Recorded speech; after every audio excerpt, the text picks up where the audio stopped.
प्यारे बच्चों, हिंदी की कक्षा में आपका स्वागत है। आज हम हिंदी सारांश का पाठ 16 जैसे को तैसा पढ़ेंगे। बच्चों, यह जो कहानी है, यह कहानी शिक्षाप्रद कहानी है। यह कहानी हमें बताती है कि किसी के साथ बुरा मत करो, अन्यथा तुम्हारे साथ भी बुरा हो सकता है। बुरे काम का परिणाम बुरा ही होता है। यह पाठ अच्छा सोचने और अच्छा करने की प्रेरणा देता है। जंगल के जानवरों से संबंधित होने के कारण यह कहानी बहुत मनोरंजक बन पड़ी है। सो बच्चों, शुरुआत करते हैं। रात हो चुकी थी, आकाश में तारे चमक रहे थे। दूर खेतों में चांद अपनी चांदनी बिखेर रहा था। चिंटू, उल्लू और भूरे बाज को छोड़कर सभी पक्षी चैन की नींद सो रहे थे। कहीं एक पत्ता भी नहीं हिल रहा था। तभी बंटी बंदर को चैन न आया था। वह अपने घर से निकल पड़ा और सोचने लगा, रात को इधर उधर घूमना कितना अच्छा लगता है। अगर अनारो लोमड़ी अभी वह सोच ही रहा था कि पीछे से एक आवाज़ सुनाई दी। उसने मुड़कर देखा तो अनारो लोमड़ी आती हुई दिखाई दी। बंटी बंदर ने कहा, मैं तो सोच रहा था कि तुम घर पर आराम से सो रही होगी। नहीं, मैं भी चांदनी रात में सैर करने निकली हूँ, अनारो ने जवाब दिया। दोनों ढलवा रास्ते से उतरते हुए हरे भरे खेतों की ओर बढ़ने लगे। रास्ते में उन्हें चूचू छुचुंदर मिला। दोनों ने पूछा, क्या हाल है चूचू भाई, हमारे साथ खेतों की ओर चल रहे हो? चूचू ने गर्दन हिलाई और वह उनके साथ चलने लगा। वे सब भोला भालू के घर पहुंचे। भोला भालू के खर्राटों की आवाज़ बाहर तक सुनाई दे रही थी। तभी अनारो लोमड़ी को एक शरारत सूझी। वह बोली, चलो भोला को थोड़ा तंग करते हैं। बंटी बंदर ने पूछा, कैसे?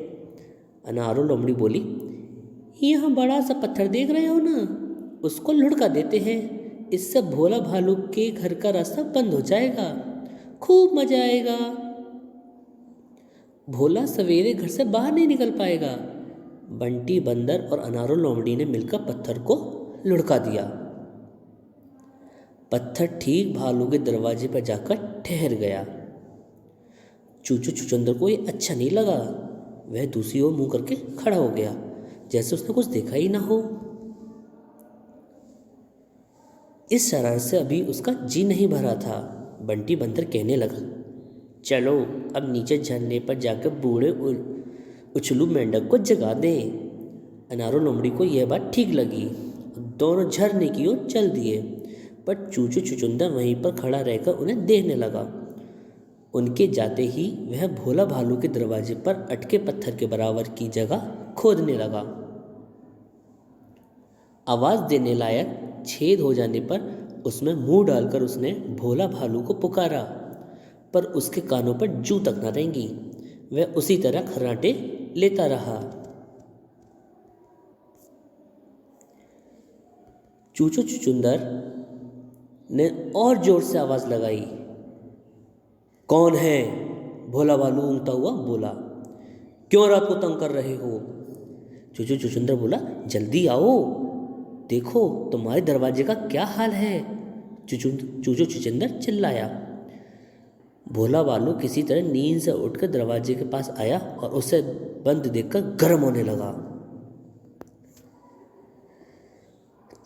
तभी उधर से छुचुंदर की आवाज़ सुनाई दी, अभी अभी अनारो लोमड़ी और बंटी बंदर ने यह शरारत की है।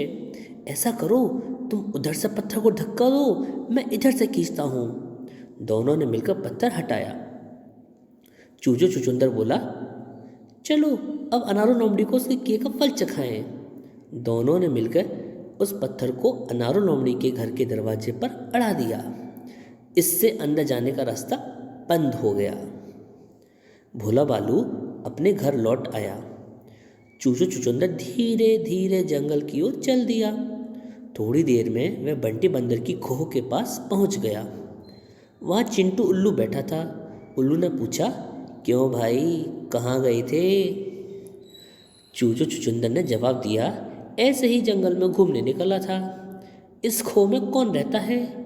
चूचू ने अनजान बनते हुए पूछा। बंटी बंदर उल्लू बोला। चूचू चुचुंदर बोला, चलो एक काम करें, बंटी की खो को अगर सीखों और पत्तियों से भर दें तो बड़ा मजा आएगा। चिंटू उल्लू की आंखों में चमक आ गई। दोनों मिलकर काम पर जुट गए।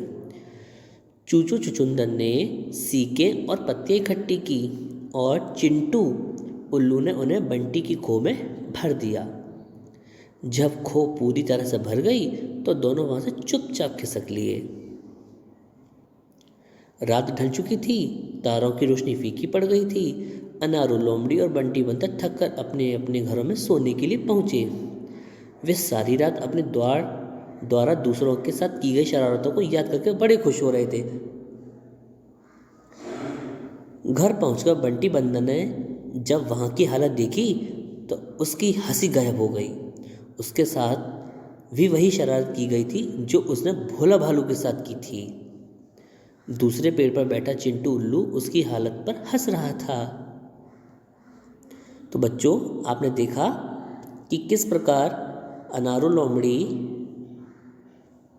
और बंटी बंदर ने भोला भालू और चूचू चुचुंदर को परेशान किया और बदले में उन्होंने भी उनको जब उन्हीं की तरह तंग करके उन्हें उनकी किए की याद दिलाई।